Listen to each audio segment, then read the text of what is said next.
Hi students, welcome to Mahimax. பயிற்சி 3.5ல 10ஆம் வகுப்புல பயிற்சி 3.5 பார்த்துட்டு இருக்கோம். ஃபர்ஸ்ட் சம் சுருக்குகன்னு கொடுத்திருக்காங்க. இந்த வேல்யூ என்ன பண்ணனும், நம்ம சுருக்க போறோம். சரிங்களா? ஃபர்ஸ்ட் கொடுத்திருக்கிற வேல்யூவை எழுதிக்கலாம்.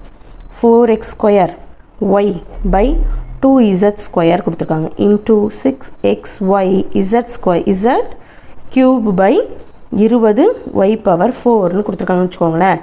இப்போ இங்கே z ஸ்கொயர் இருக்குது, இங்கே z கியூப் இருக்குது. ஸோ கேன்சல் பண்ணிக்கலாமா? மீதி இங்கே ஒரு z மட்டும்தான் இருக்கும். ஒரு 2 2 3 2 6. வேறு எதாவது அடிக்க முடியுமா? ஒரு 4 4 5 4 20. இப்போ அடித்தது போக பாருங்கள், இங்கே ஒரு y இருக்குது, இங்கே y பவர் 4 இருக்குது. ஸோ மீதி அடிச்சிட்டா மீதி 3 இருக்கும். இங்கே ஒரு y போயிடுச்சுன்னா மீதி 3 இருக்கும். மீதி என்னென்ன இருக்குது பாருங்கள், இங்கே அடித்தது போக ஒரு 3 இருக்கா, 3 இருக்குது. இங்கே ஒரு x ஸ்கொயர் இருக்குது, இங்கே ஒரு x இருக்குது. So X cube. அடுத்தது இங்கே ஒரு z இருக்குது டிவைடட் பை இங்கே 5y கியூப்னு இருக்குது. வேறு எதுவுமே கிடையாது. சரிங்களா? That's all. Next second sum பார்க்கலாம். p square minus 10p plus 21 divided by p minus 7 into p square plus p minus 12. இது ரெண்டுத்தையுமே நம்ம ஃபேக்டர்ஸ் பிரிச்சுக்கணும். ஃபேக்டர்ஸ் பிரிக்கலாமா? பெருக்குனா ப்ளஸ் 21, மைனஸ் பண்ணால் மைனஸ் 10 கிடைக்கணும். பெருக்கு 7 3 21 கிடைக்குமா? 7 3 21. ரெண்டுமே மைனஸில் இருந்தால் 7 3 21 ப்ளஸில் கிடைக்கும். ரெண்டுத்தையும் கூட்டினா மைனஸ் 10 நமக்கு கிடைச்சிடும். இப்போ இதோட வேல்யூ கிடைச்சிருதா? அடுத்து இதை காரணிப்படுத்தலாம். பெருக்குனா 12, கூட்டினா 1, 4 3 12. பெருக்குனா மைனஸ் 12, கூட்டினா ப்ளஸ் 1, 4 3 12. இங்கே ப்ளஸ் இருக்கிறதுனால சின்ன நம்பருக்கு முன்னாடி மைனஸ் போட்டுக்கலாம், பெரிய நம்பர் ப்ளஸில் வரும். So plus 1. இப்போ இது எப்படி பிரிக்கலாம் பாருங்கள், காரணம் எப்படி எழுதிக்கலாம் பாருங்கள். p மைனஸ் 7, அடுத்தது p minus 3 divided by p minus 7 into இதை எப்படி பிரிச்சுக்கலாம் பாருங்கள். p plus 4 into p minus 3. இந்த p minus 3 the whole square எப்படி எழுதலாம்? p minus 3 into p minus 3 எழுதலாமா?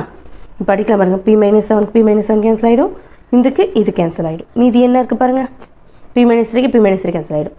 இந்த p மைனஸ் 3க்கு இந்த p மைனஸ் 3 கேன்சல் ஆகிடும். மீதி மேலே என்ன இருக்குது பாருங்கள், வெறுமனே p ப்ளஸ் 4 தான் இருக்குது நமக்கு. ஸோ அதுதான் ஆன்சர். p ப்ளஸ் 4 தான் நமக்கு ஆன்சர்.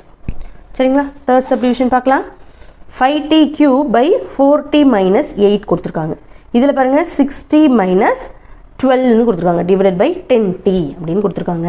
இப்போ இது எப்படி எழுதலான்னு பாருங்களேன். 5 அப்படியே போட்டுக்கிறோம் இன்ட்டு இந்த டீயை t இன்ட்டு t அப்படின்னு எழுதிக்கலாமா? இப்படி எழுதினா தான் புரியும்.